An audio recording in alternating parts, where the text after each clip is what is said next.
Good evening. My name is James Thurman. I am a past president of the Greater Houston chapter of the American Society for Public Administration. Thanks for attending our event tonight. We were supposed to have this event in May, but as y'all well know, the pandemic changed a lot of plans. So this particular event is really our spring event for the ASPA National Public Service Week, where we honor public servants, and we'll be doing that tonight. So our schedule is going to be pretty. It's not complicated, but our schedule is going to include a welcome, welcome by Dr. Antoinette Christopher, a historic National Public Service Week explanation, a speaker, and then the honorees will be recognized, and then we'll have some closing comments.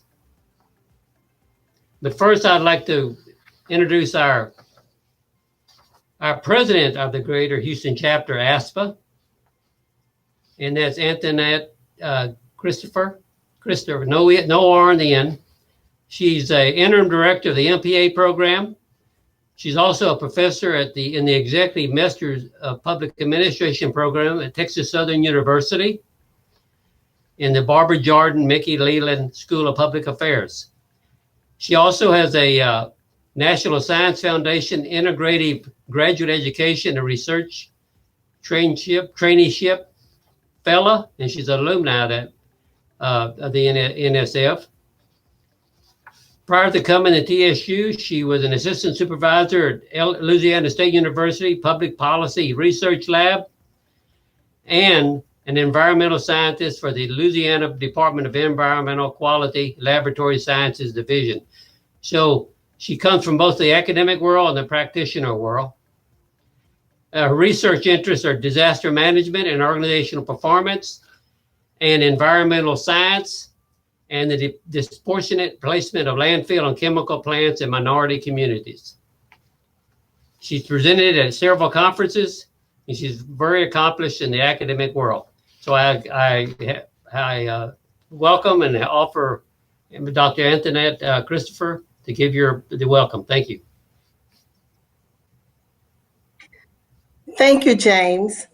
Good evening, everyone. As president of the Greater Houston chapter of the American Society for Public Administration and interim director of the MPA program at Texas Southern University, I would like to welcome you to the virtual 2020 Public Service Award ceremony. The fall social event is being hosted in conjunction with our national organization, the American Society for Public Administration, better known as ASPA.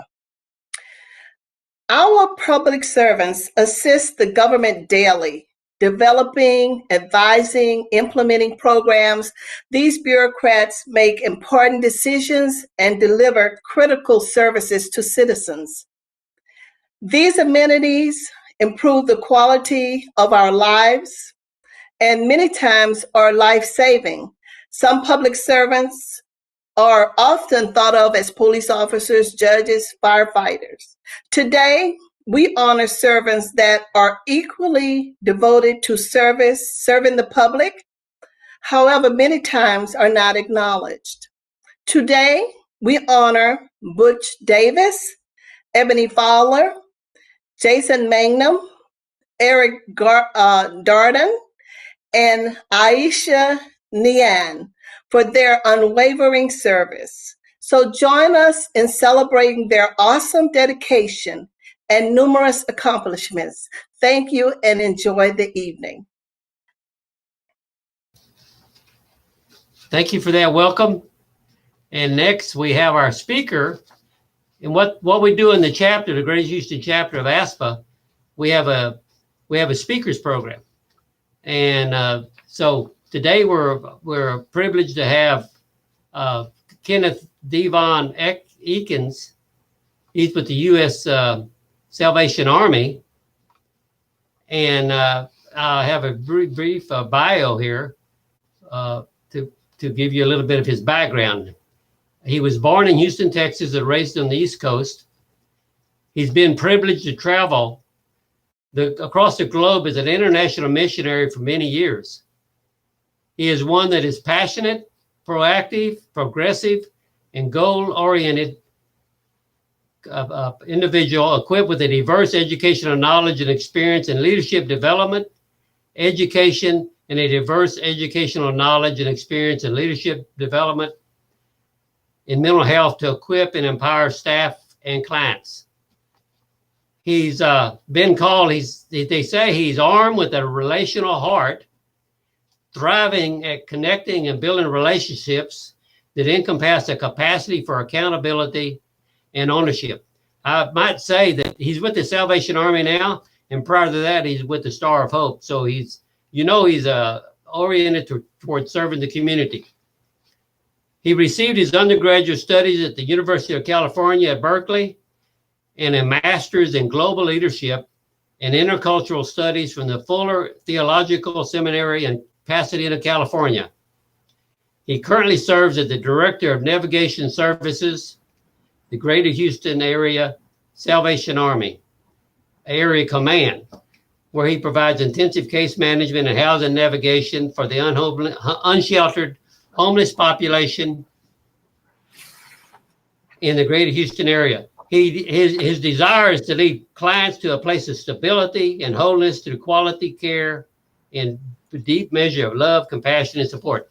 And certainly we need people like Kenneth Eakins doing the job that in a way nobody else wants to do, but it's so important to our society and it makes our society stronger. So Kenneth, please give your presentation. Thank you.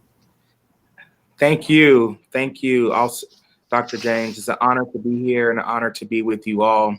And congratulations to all the honorees in advance. I'm honored to speak about something that's dear to me, and that's working in social services. As Dr. James mentioned, I've been working in social services for over 10 years.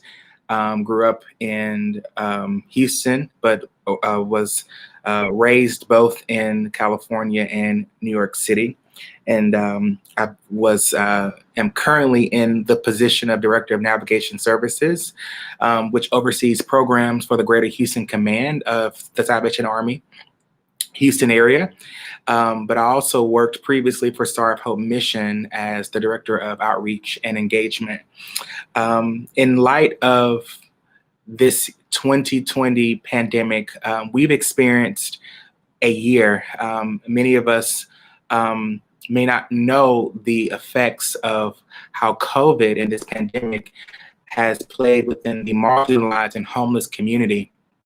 And I kind of want to take you on this journey throughout this year of what it's been like and what we have done, the work that has been done within the city, also with leading agencies within our continuum of care, of the work that we've done together with helping the homeless through COVID-19. In the middle of March, where the first outbreak kind of happened in Houston, we had a massive outbreak within the homeless community.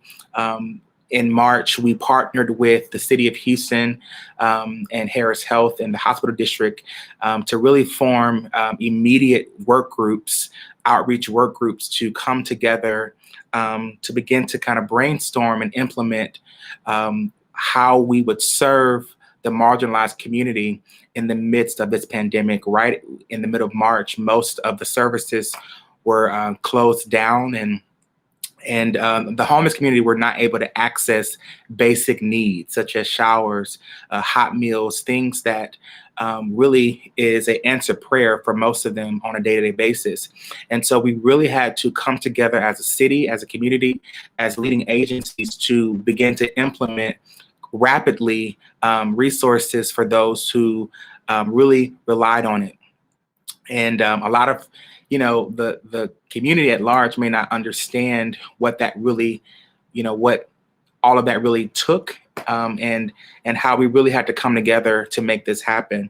And so with the help of the city and also our leading agency, the Coalition for the Homeless Houston, we begin to kind of work with partnering agencies such as the Beacon, Search Homeless Services, Avenue 360, the Salvation Army, Star of Hope Mission, the Houston Police Department Outreach Division, both Houston and Harris County.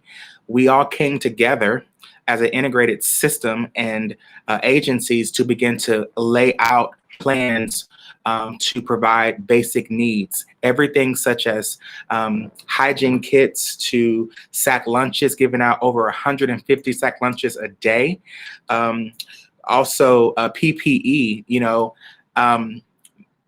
many of us are not aware that the homeless community, we were kind of towards the end of the conversation in regards to how do we care for this community in regards to COVID-19.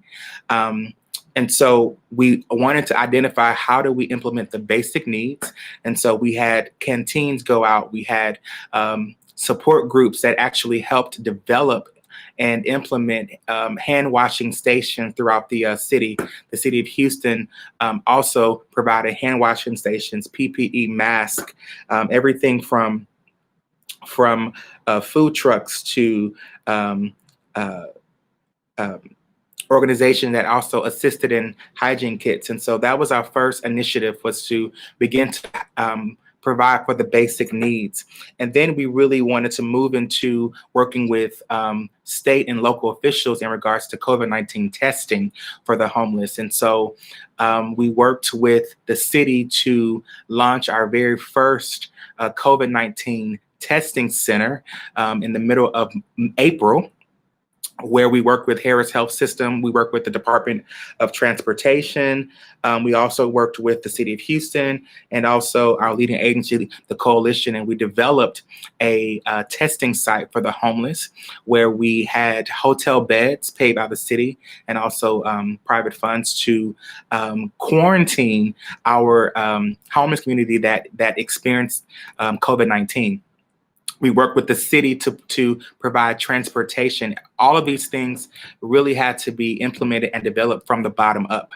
And so we were out in the field every single day throughout. Many of us have worked this entire pandemic of really advocating and addressing some of these needs in regards to this pandemic. And so when you think about someone who is homeless on the street, vulnerable, exposed to COVID-19, they're obviously they're obviously at risk for catching the virus. And so we really worked together to begin to implement everything from transportation to quarantine sites to working with the food bank to provide meals while they're quarantining. We Harris Health that staffed the medical staff that actually staffed the quarantine stations. And so so that was a huge task. Just a quick story on that. I was able to actually transport our very first COVID-19 participant that was showing symptoms on the street, and we worked with Metro lifts to get them to the testing site, and from the testing site get them to the quarantine station, and then once they're there, connect them with groups that would help feed, and so it was a massive effort from A to Z to really make sure that we had a process in place. And so as we moved forward throughout the year, we we were reading and researching about asymptomatic outbreaks within isolated areas in the shelters. And so what we experienced in mid-June and July, we had our very first internal outbreak of COVID-19 within our shelters. We had 101 men, chronically homeless men within our shelter that was asymptomatic for COVID-19. And so we worked with the health department and Harris Health to staff that entire facility. We also work with the city of Houston and Salvation Army to develop a transitional emergency shelter so that we can properly social distance. We only had one emergency shelter for men at the time in the city of Houston. And so we transitioned 150 men to a recreational center, gym, that was staffed by the Salvation Army to provide shelter. And so we're grateful for that. And that actual shelter is still existing. We have about 60 men that are currently there now. We've been helping transition them out and some have been diverted back to their homes, to their families, and some have moved on to supportive housing services. And so as a result and effect of COVID-19, on March the 27th, the president signed a CARES Act, a Coronavirus Aid, Relief, and Economic Security Act, which is what we call the CARES Act or the CARES Fund, to provide additional relief specifically for the homeless community. And so Harris County received $65 million of those funds to develop what we call the CHIP program, which is the community-wide COVID-19 housing program to provide over 1,000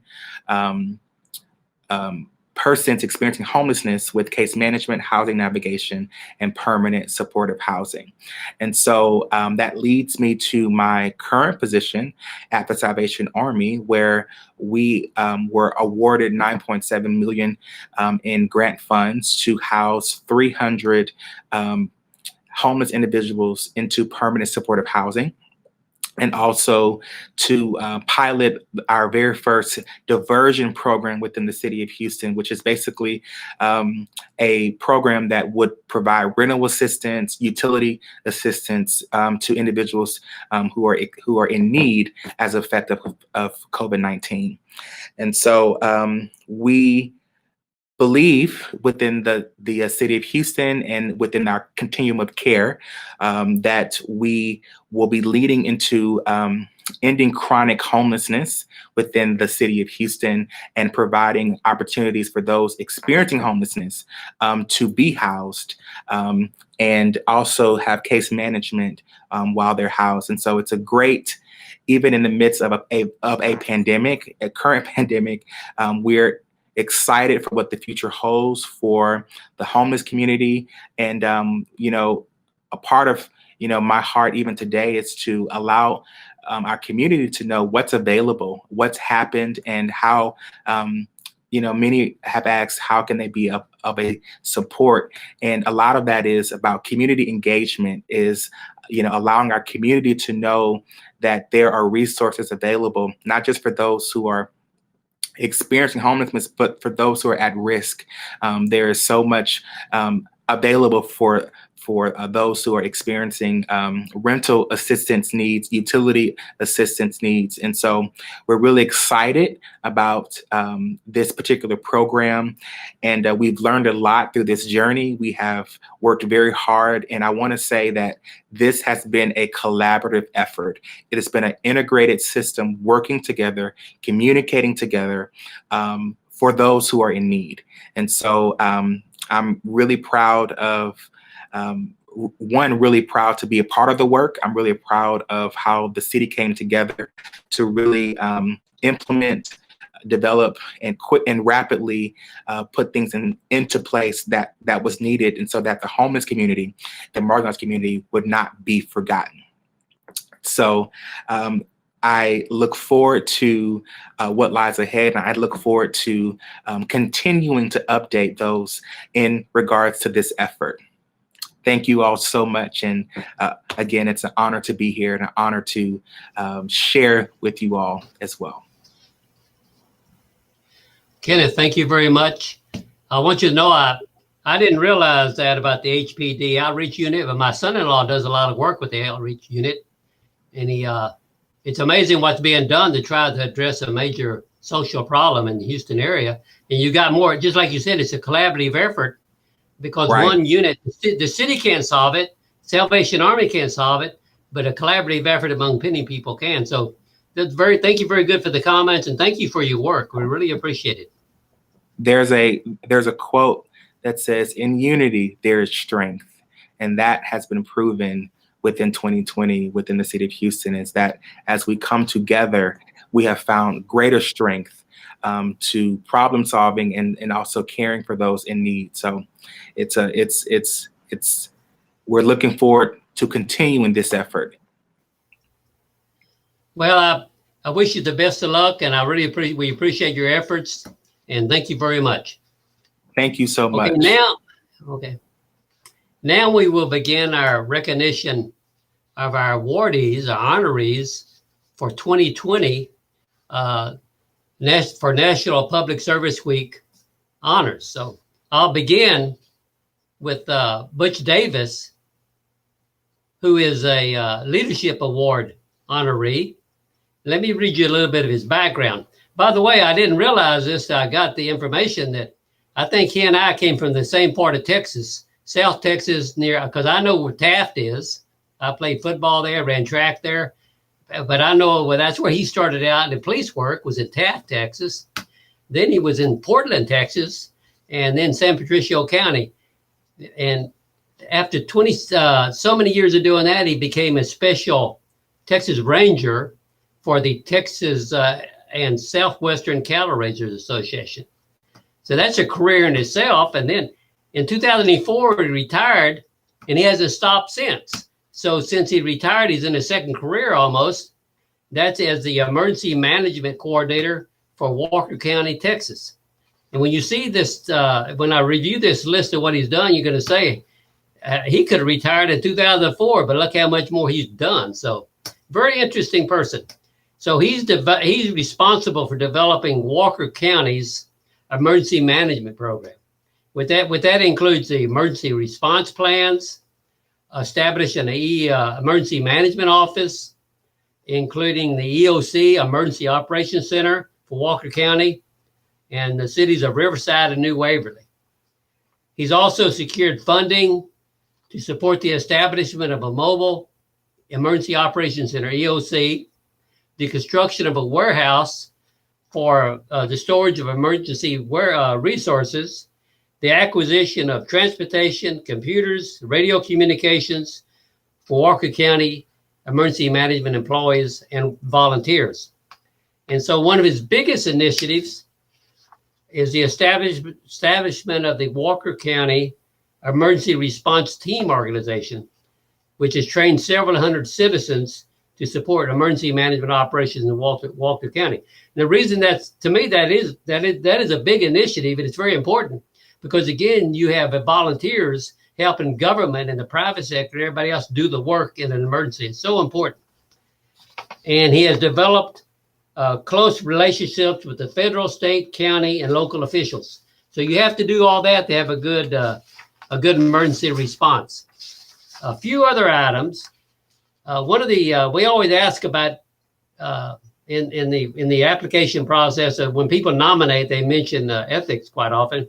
So it turns out that they point out that he has to make a lot of decisions, and anybody that's a public office, a public manager, a public administrator knows when you make public decisions, you make some people mad, some people happy, whatever. But you have to do it with a sense of ethics. And he's been guided by the Emergency Management Code of Ethics, which includes respect, commitment, and professionalism, etc. So that says a lot. Now, finally, and this could be the cherry on top of the dessert, with the whipped cream and everything. He was inducted into the Emergency Management Hall of Fame in 2017 for the state of Texas. Now, that's really amazing. So, Butch, we really appreciate, we welcome you, we honor you, we compliment you, and we feel proud that you're one of our honorees. So you can say a few Thank you, words. Dr. Ernie. I appreciate that. And it's good to see a South Texas person up here in East Texas. I'd really like to thank y'all for this honor. But first and foremost, I have to give honor to God and my Lord and Savior Jesus Christ, who give me the leadership ability in my life. And I really honor him for what all I have done. And next, I would like to thank my wife, Sarah. For 35 years, she has been my backbone to help me get through every endeavor that I have taken on in emergency management. After she retired, she come on board as part of my team to be one of my shelter managers here in Walker County. And of course, I would like to thank the Greater Chapter of ASPA and their selection committee for the honor they bestowed on me with this leadership award. It's very humbling and very honored to receive this award. And then, of course, any good leader has to surround himself with a team. And here in Walker County at the Office of Emergency Management, I have a fantastic team that helped me do everything. We have been involved in 19 federal disasters in the past 16 years that I've been emergency management coordinator. And you couldn't ask for a better bunch of people to help you during a disaster, whether it's man-made or whether it's a natural disaster. They step up and do their part. I'm honored to have them. My CERT team is part of this organization, and so we're about 70 people strong here in the Walker County Office of Emergency Management. But as leadership, it makes me think of the 34th President of the United States, Dwight D. Eisenhower, when he was Supreme Allied Commander of NATO during World War II, and how he surrounded himself with very capable people to help him make decisions, and then they spoke as one under his leadership. That is important. You have to surround yourself with very capable people in your field of expertise and help you make decisions. No one is I in this, it's a we team, and I come out on front and tell everyone what our decisions are here in the Office of Emergency Management. So we have to work together, and I don't ask any of my team to do anything that I wouldn't do myself, because that's what it takes in leadership. You got to work together to produce whatever you're trying to get to. And if you surround yourself with a good team in any disaster here in emergency management, you're going to come out on top. And I really thank y'all for this honor. And, you know, I don't do anything that I don't seek God first for. Whatever endeavor I go into, I seek him first for his guidance. And then my team, we work together to produce a good outcome, a good situation here in Walker County. And I really appreciate us for giving me this. And God bless everybody, and y'all have a great night. Thank you. Okay, Butch, thank you for your comments. And a lot of what you say, or I won't say a lot, I say all of it, about leadership and having a team is so true. And it takes more than one person or one unit to solve a problem. And that's what all of our awardees tonight know, and that's what they practice. So thank you very much. You know, if this were face-to-face or regular, if this is a virtual presentation, so I can't shake your hand. But I will say that I must say that for all of our honorees, we have already sent them a plaque honoring with their name and the award and everything for their walls, and also provided them a gift certificate for a restaurant, because normally at these events, when they're face-to-face, we have food. So we tried to make the awardees, honorees feel as almost the same as face-to-face as we could. So thank you so much, Butch. I'm going to go on to recognize our next honoree. And here's somebody else I know not from 100 years ago. Butch, I don't mean that 100 years, not from 50 years ago, but Jason, I know Jason Mangum. He's the director of public work, not public works, but Parks and Recreation for the city of Missouri City. The reason I know him is because I live in Missouri City. So I use his trails, I use his parks, and I know they're doing a good job. Also, I look at all the trees, the 2,000 trees they planted, and I'm just amazed of all the trees. You know, we're becoming an urban forest. It's amazing. But let me give you a little bit of background to Jason. He's worked for over 20 years as a Parks and Recreation professional in the public and private sector. He's been in both sectors. And as I said, he's currently the director in Missouri City. Now, prior to coming to Texas, Jason was the executive director of the DeKalb, Illinois Park District. He was in the Park District and worked as Parks and Recreation Director in Michigan and Arizona. So he's been around in the United States. He's active in the National Recreation and Parks Association, the Texas Parks and the Texas Recreation and Parks Society, which we know as TRAPS in Texas, and the Greater Gulf Coast Parks and Recreation Directors Association. I always like to see my professionals in professional associations, because I think professionalism adds a lot to a career and to the job for the public. Now, along the way, here's something for you. Along the way, he became a certified ropes course facilitator. And you may wonder what that is, but I think it's a group. It's how you train people to work in groups and teams. And he can straighten me out on that later, but I think that's what that is. I've been in those kind of courses, and they're very helpful. He's also a Leave No Trace trainer and a master scuba instructor. We got some special people we're honoring tonight. His accomplishments include he co-hosted and coordinated workshops for composting, tree planting, rain harvesting, beneficial insects, and edible Earth Day. So that's quite a combination itself. Very interesting. And then in partnership with the Houston Area Urban Forestry Tree Planting Competition, he's planted over 2,000 trees in 3 parks in Missouri City. So, and that's very noticeable, believe me. In partnership with the Houston, he's conceptualized and implemented 14 new programs in Missouri City. For some examples would be the Fall Craft Fair, Summer Fitness in the Parks, Lego camps. That would be great for my kids, but they're a little bit too old for that now.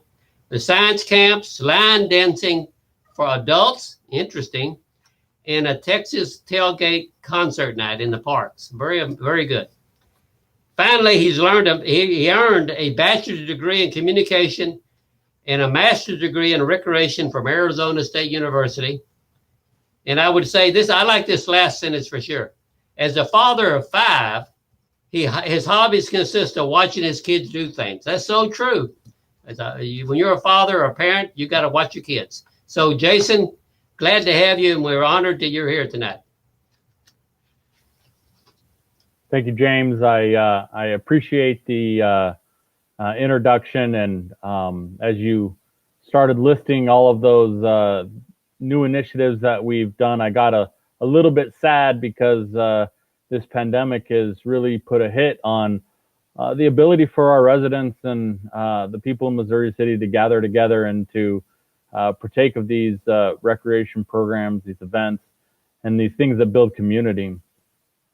It really is an honor to be recognized by the Greater Houston chapter of the American Society for Public Administrators. I look around and I've read the bios of those that are being honored tonight, and I am humbled to be named among these great public servants. Public service is something that I kind of fell into. I didn't graduate from college and say I'm gonna work for a city. I'm gonna be a Parks and Recreation director.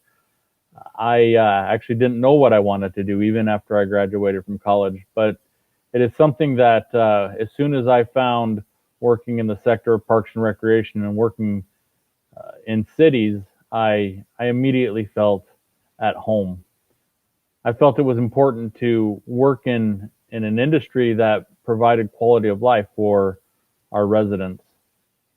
And for the longest time, for nearly 20 years, I thought that's what we do, that we make life better. And we do. I'm grateful for the opportunities that we do that.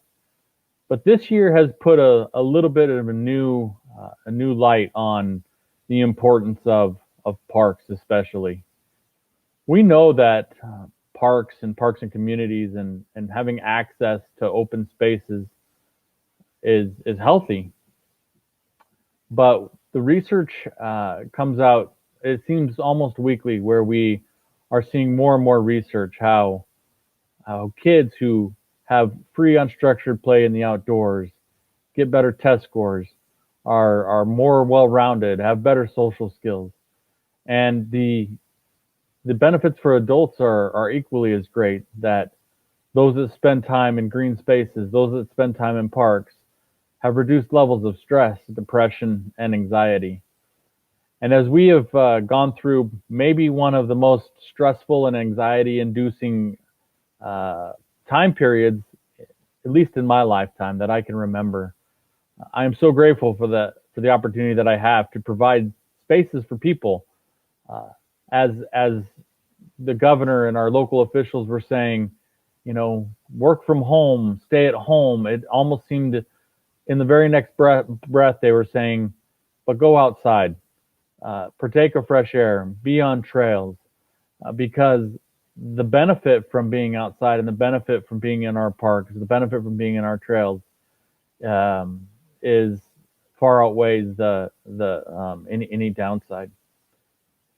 I think about mental health and the mental health epidemic that we have in this country, and I'm extremely grateful to work in an industry that is not just providing quality of life, not just making people's lives better, but really becomes an essential service to combat the ill effects of mental health, of anxiety and depression in our communities.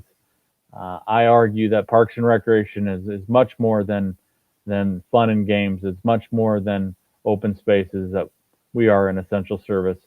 I'm grateful for the opportunity that I have to serve the public here in East Texas, Southeast Texas. My family and I have learned to love Houston, and we are grateful for this honor tonight, and appreciate it very much. Thank you.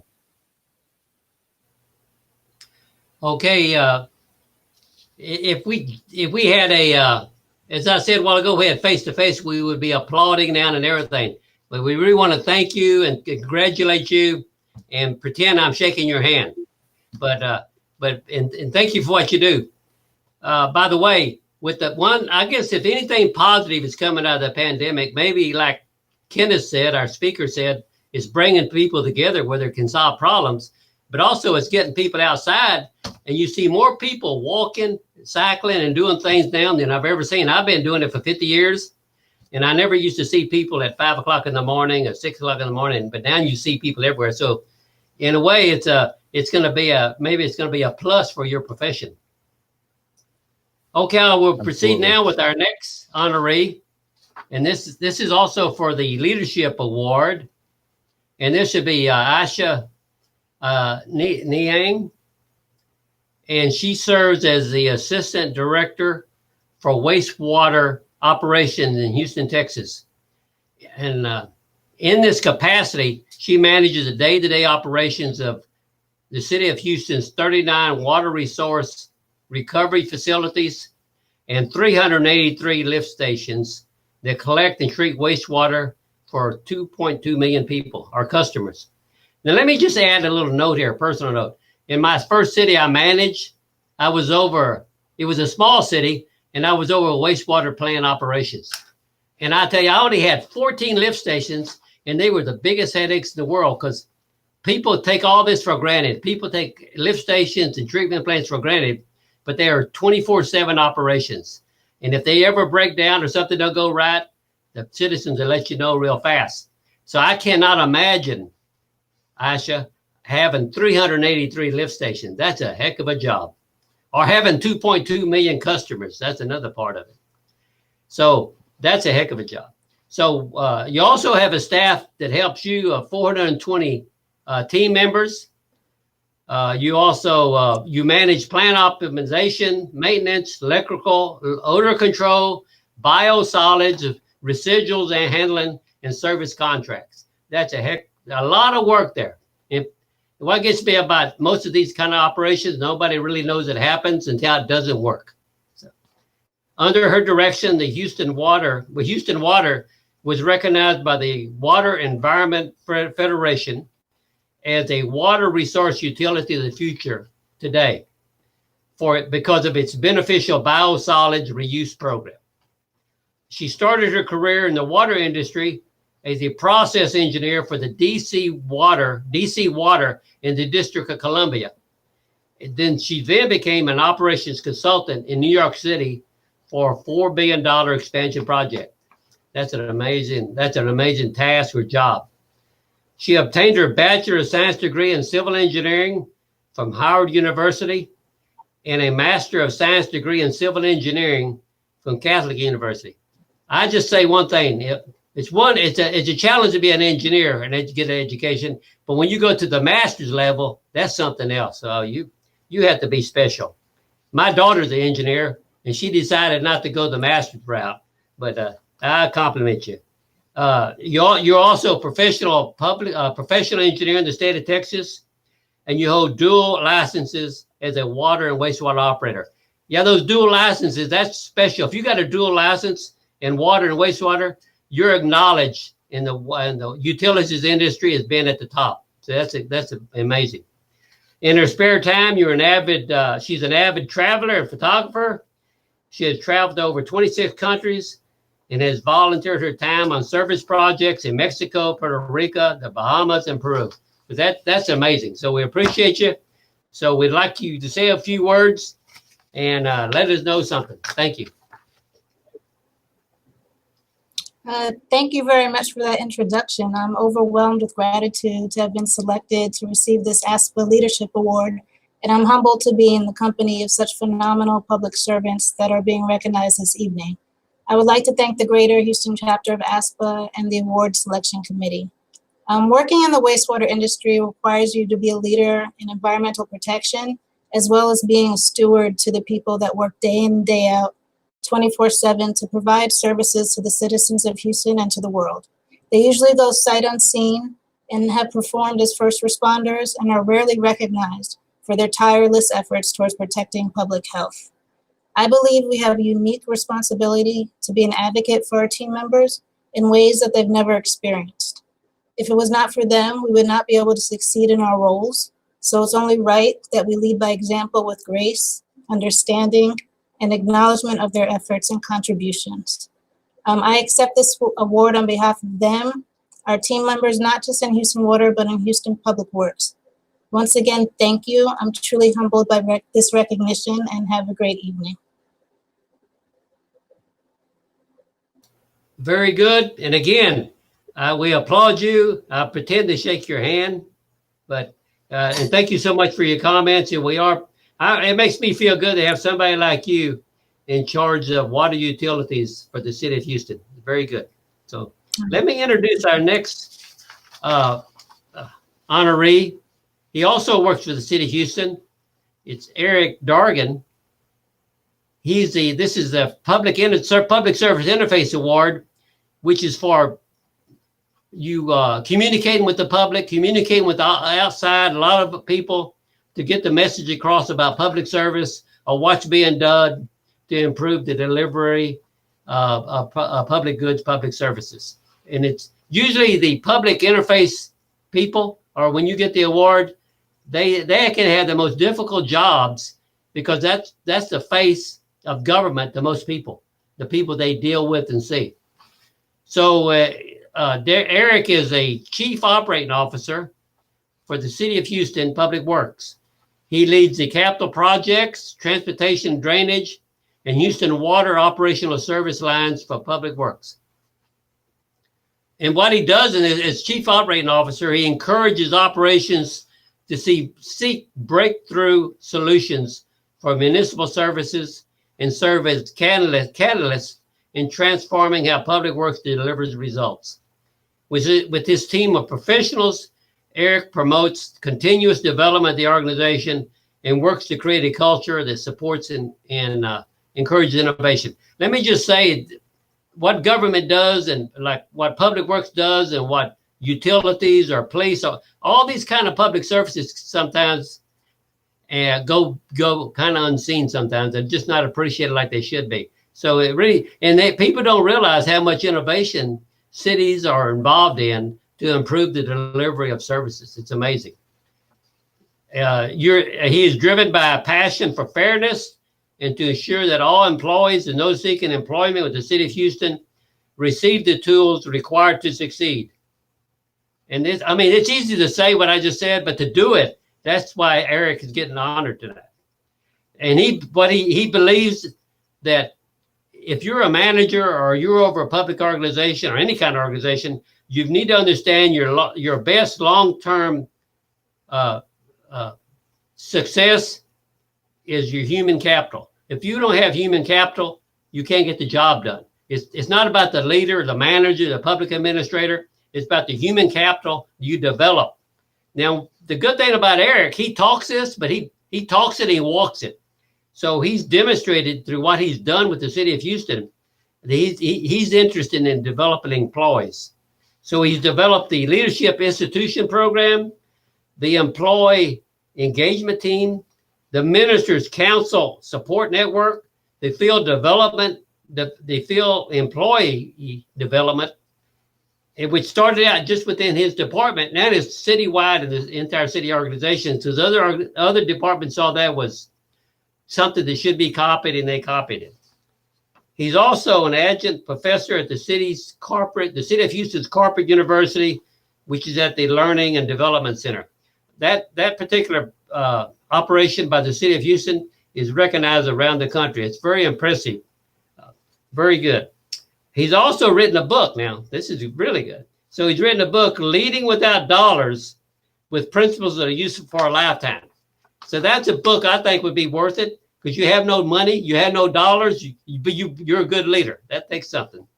And finally, he's a graduate of Prairie View A&M with a degree in electrical engineering. That's great. I could have never done that. But then he also has a master's in electrical engineering from Michigan State University. So he has the skills and the knowledge, and he does the job. So congratulations, Eric.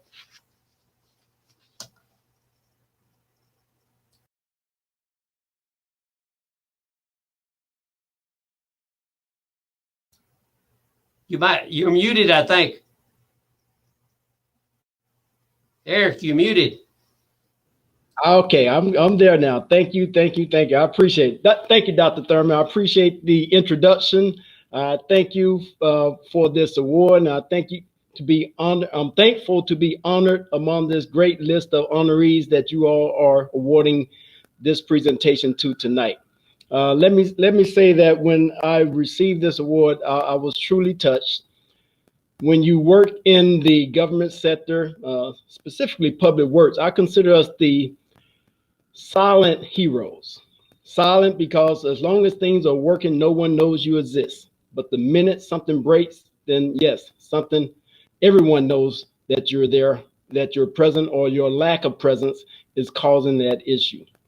I'm honored to be also here with a coworker, Ms. Aisha. So the point that we are here to recognize public servants, I tell people quite often, if you work in the public industry, you're not doing it for the dollar. Because if you are, you won't be here long, because no government agency is the highest paid game in town. You must have a public servant bone in your body, one that will allow you to stand the test of time of dealing with irate citizens, dealing with natural disasters, dealing with all the complications that come with providing basic services. And in Houston Public Works, we provide the basic services, as Aisha mentioned, for water and wastewater. We also provide the basic services for our streets and drainage and traffic. We also provide the permitting for the safe operation and building of our facilities throughout the city of Houston. And to be able to oversee an organization with 4,000 plus employees is really a major task, but it's an honor for us to be able to service not only the 2.3 million citizens of the city of Houston, but over 4 million citizens throughout the Harris County region and other counties surrounding Harris County that we provide our services to. So at the end of the day, I'm just really thrilled to be here. I'm thrilled to be honored. And I really take it personal over the 18 years of service that every day when I wake up, I come in to try to give the city of Houston an honest day's work for an honest day's pay and make sure that all the citizens know that we are here to serve them on a day-to-day basis. So I want to say on behalf of the Houston Public Works Organization, we thank you. On behalf of the 22,000 plus employees for the city of Houston, we thank you. And we look forward to continuing to serve this great city of Houston, even through this pandemic. I'm sure, well, maybe not. Most people don't realize that of those 4,000 employees, 3,000 of those employees are showing up to work every day. Pandemic or not, we have to be here. We have to be here to operate the plants, to maintain your streets, to design and construct our roadways, to maintain our stormwater systems, to issue the permits and inspect construction work going on the public and private side of the house. This is what we do. And as a public servant, as long as it's done, the public never knows that we're even here and that we exist at all. And that's the way it's supposed to be. And I'm just proud to be able to accept this award, representing those 4,000 employees that come to work and service this great city who work for the Houston Public Works Organization. So Dr. Thurman, I just want to say thank you. I want to thank the American Society of Public Administration for this award. And obviously, as you stated, I will shake your hand, sir, and say, hey, appreciate the plaque as well as the gift certificate. And just want to say here, we are here to serve, and hopefully, prayerfully, everyone stays safe in this new environment. Thank you, sir. Eric, you're more than welcome. Yeah, and I will say you made a point. I should have said earlier. I should have recognized this, that when you talk about essential employees during this pandemic, it's always amazing how many are public employees or city employees, or county employees. But it's amazing how the public, if government is needed, and if it's not there, people are upset. And so, like, you are the silent heroes. I never heard of that term, but that's perfect. Silent heroes. So congratulations for your award. And we're also proud of you. And thank you very much. Thank you. Appreciate it. Let me proceed now to our I always say this is our last awardee, our honoree, but certainly not the least. And amazing, because right now, what she's being honored for, she's actually doing in Louisiana.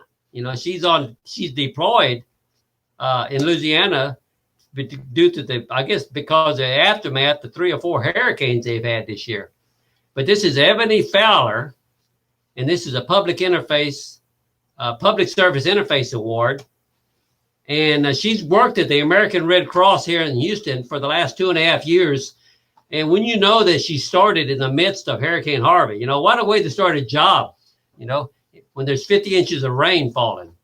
But she started it during Harvey. But prior to that, she was actually introduced to disaster relief when she was deployed to Hurricane Sandy, which was in the New York City area. I guess that was about 2010 or 2009. I'm not sure. But that was a major hurricane. She's also worked in Tropical Storm Imelda and the Port Neches fire explosion. Now, during deployment, that's what she's at right now. She's deployed right now. She supports external relations and community engagement and partnerships with the local, state officials, volunteers, and non-government organizations, NGOs. That right there is what we teach in school. We teach it's easier to manage one organization, but when you got to manage 3 or 4, that's called collaborative management. It's very difficult. So day to day, what she does when she's not deployed, She manages preparation efforts, equipment communities with the necessary tools to respond to disasters. She also manages academic service learning students as they navigate their careers and learn more about humanitarian efforts. Now, in some of her performances, she leads and manages primarily volunteer teams in 175 of there's 175 volunteer teams in 5 counties, serving Montgomery, Walker, Liberty, San Jacinto, and Polk counties. That's a lot of work right there. 175 teams. That's amazing. And then she's responsible for the implementation of disaster preparedness, response, and recovery. She's engaged and communicates with the Office of Emergency Management, county officials, stakeholders, and on and on. That's that public service interface which we were talking about. And she also is involved in white papers and with findings and recommendations for local officials for the Office of Homeland Security Emergency Management. And then everything I've talked about right there is just within the Houston Red Cross area, the Houston metro area, the north part, Liberty County, Walker County, those areas. But then on top of that, she's got to implement disaster service programs within the national response framework. That means she's got to make this fit in to something to happen nationally. So that takes quite a bit of effort. She's a graduate of Stephen F. Austin University and also has an MPA degree from Texas Southern University. So she's well prepared to do what she does, and she does a good job. So we really honor you and ask you to say a few words to Ebony. Good evening. Thank you so much for acknowledging my efforts. Oftentimes when you're working hard, you're really not thinking about the accolades. So it's very humbling. It's a blessing. I want to continue to be of service and support those in need. Yes, I am currently deployed supporting the unified command system between Texas and Louisiana. We're supporting the residents from Hurricane Laura, Zeta, and Delta. So it's still hurricane season. Hopefully nothing comes to Texas. I'm honored to be here. May we remember in all things to extend grace and to set the tone. So I want to say a special thank you to GHCASPA and American Red Cross. Butch Davis is on the call. He is actually the emergency manager for one of my counties. I've learned so much through his leadership, the way he assembles his county. He doesn't even know from afar I've been able to be mentored by him. So thank you so much, Mr. Davis. You all have a good night. Well, thank you very much for your comments. It is interesting how people connect or link together. And I should have thought of that. You all would know each other through your emergency management work and disaster work. That's great. Very good. Thank you for thinking of that. So Ebony, if I were with you, I would shake your hands, or we could hit bump fist or something. But you can just pretend you hear a lot of applause right now. There you go. Yeah. But we thank you. And now we need to, I have another slide coming up. We want to honor y'all together, all of you together, and acknowledge you. So you have the slide for all the honorees together. Is that available?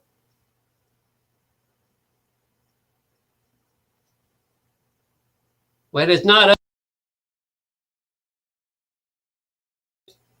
There it is. There is the slide. So at the end of, if this were face-to-face, we'd have all 5 of you on the stage, on the podium, and you'd be receiving a standing ovation. So pretend you're receiving a standing ovation right now, and we thank you again for what you've done. Keep up the good work, and you're what makes civil society possible in the United States, and thank you so much.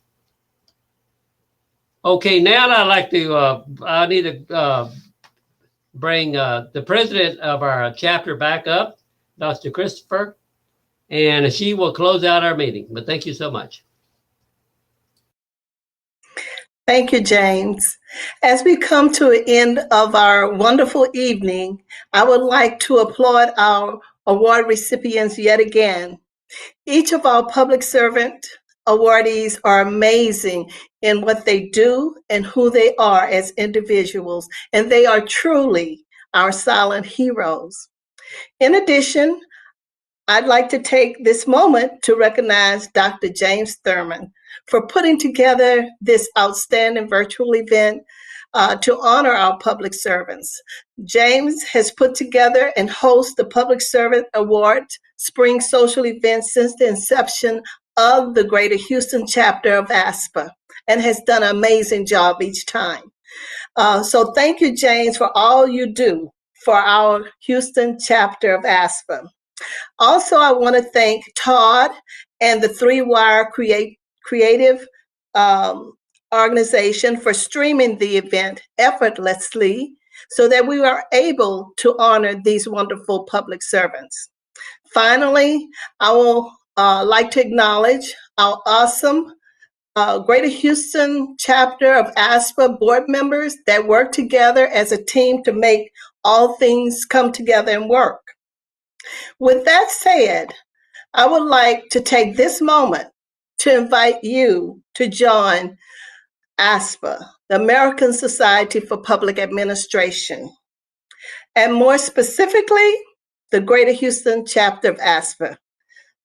Some of the benefits of being a member of the Greater Houston chapter of ASPA and ASPA in general are you have opportunities to be a part of an organization that creates and hosts events that provide information to the public that makes a real difference in their lives. Also, you get to provide a chance to network with scholars and practitioners professionally and socially. And you become a part of a professional organization that is affiliated with well-known and prestigious scholars and practitioners, as you can well see here today. And also, you get to become affiliated with a well-known and prestigious organization, American Society for Public Administration. And our members do have times when we socialize and have fun-filled, relaxing activities together. So those are very enjoyable as well. So go to the ASPA website, the American Society for Public Administration's website, and become a member today. And don't forget to select the Greater Houston chapter of ASPA as your second organization to join. We'd love to have you. So thank you for participating in tonight's Public Service Award event, and take care and stay safe.